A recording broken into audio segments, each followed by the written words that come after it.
ধন্যবাদ সবাইকে, শুভেচ্ছা। এই গরমের মধ্যে কালকেও তারপর একটু বৃষ্টি হচ্ছিল, আপনারা আসছেন আজকে বিকালটায়, একটু বাতাসও আছে। আমরা এর ঠিক 2-2.5 বছর আগে আরেকবার এখানে মিলিত হয়েছিলাম আমার আরেকটি বই নিয়ে। মূলত আজকে যে বইটির মোড়ক উন্মোচন হবে, এই বইটি তার আগে ছাপা হওয়ার কথা ছিল। বর্ণের সাথে টাইপোগ্রাফির সাথে আমার একটা দীর্ঘসূত্রিতার কাজ করার পরিপ্রেক্ষিতে এই বইটি আমরা আগে ছাপতে চেয়েছিলাম, কিন্তু অনেকগুলো সংগ্রহ আমরা একসাথে করতে পারিনি, এটা হয়নি।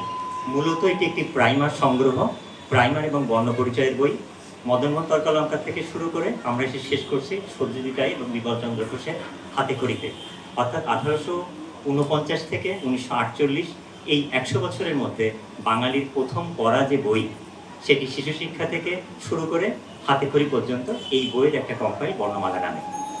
আমার খুব অবাক করা বিষয় লাগে যে এই বইগুলোর সাথে যারা লেখা এবং কাজ করায় যুক্ত ছিলেন, তারা ওই সময়কার সবসময় একজন প্রগতিশীল মানুষ, চিন্তাশীল মানুষ এবং বিজ্ঞান মনস্ক মানুষ।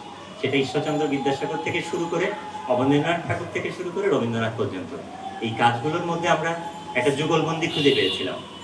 সহজ পাঠ যখন রবীন্দ্রনাথ ঠাকুর লিখছেন, ওইটি ইলাস্ট্রেশন বা অলঙ্করণ করছেন নন্দলাল বসু। আবার বিমলচন্দ্র ঘোষ যখন হাতে করে লিখছেন, তখন ওনার সাথে কাজ করছে সত্যজিৎ রায়। এই যুগলবন্দিটা খুব মজার ছিল। আমরা যখন এই বইগুলো সংগ্রহ করে ছাপি, তখন একটা মনে হচ্ছিল শুধু এই বইটা বের করাই আমাদের কাজ শেষ। কিন্তু যখন দেখলাম যে আমাদের এই 100, 150, 200 বছরের বাঙালির যে প্রথম পড়া বইটি ইতিহাস, সেটা শুধু ছাপাতে না, এর সাথে মুদ্রণের একটা ভয়াবহ সম্পর্ক আছে। এবং এই মুদ্রণ এবং এই ছাপাখানা এবং এই প্রাইমারের বই হাতে হাত ধরিয়ে গিয়েছে। আমরা দেখলাম যে এক সময় ছিল শিক্ষার বই, সেটা উডেন ব্লকে ছাপা হয়েছে।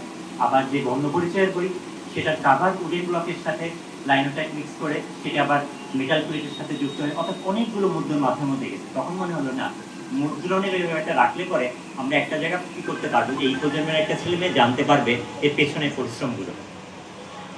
সেভাবেই বইটা বের হয়, আমরা চেষ্টা করেছিলাম। কিন্তু আমাদের খুব দুঃখজনক অধ্যায় হচ্ছে যে আমাদের দেশে কেন জানি সংগ্রহের প্রতি একটা অনীহা আছে। আমরা অনেক খোঁজ করছি একটা লেটার প্রেসে, যেটা এখনো অ্যাক্টিভ, একজন মানুষ সহ খুঁজে পাওয়া যায় না। শেষ পর্যন্ত আমরা হালিম ভাইকে খুঁজে পাইছি এই বাণিজ্য বিতান মার্কেটে। আপনার সঙ্গে অবাক হবেন, একটা এদো গলি, খুবই কনজাস্টেড, 2 জনের বেশি হাঁটা যায় না। আমরা হুট করে খুঁজে পেলাম, তখনও জানি না তাকে খুঁজে পাওয়া যাবে কিনা। একটা জায়গায় আমরা পৌঁছালাম, ছোট্ট একটা দোকান, একটা শাটার খুলে ঢুকতে হয়। আজকে আপনার মেশিনটা দেখবেন, 5 ফিট মতো জায়গা সেই দোকানটা।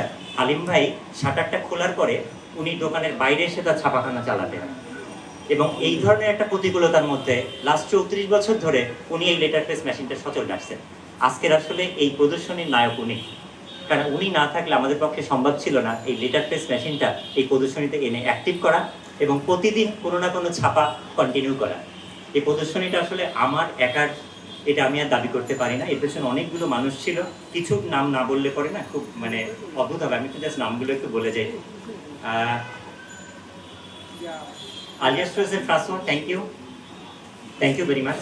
অ্যান্ড মামুন ভাই আলিয়াস ফ্রোজেন উনি অনেকভাবে হেল্প করছেন।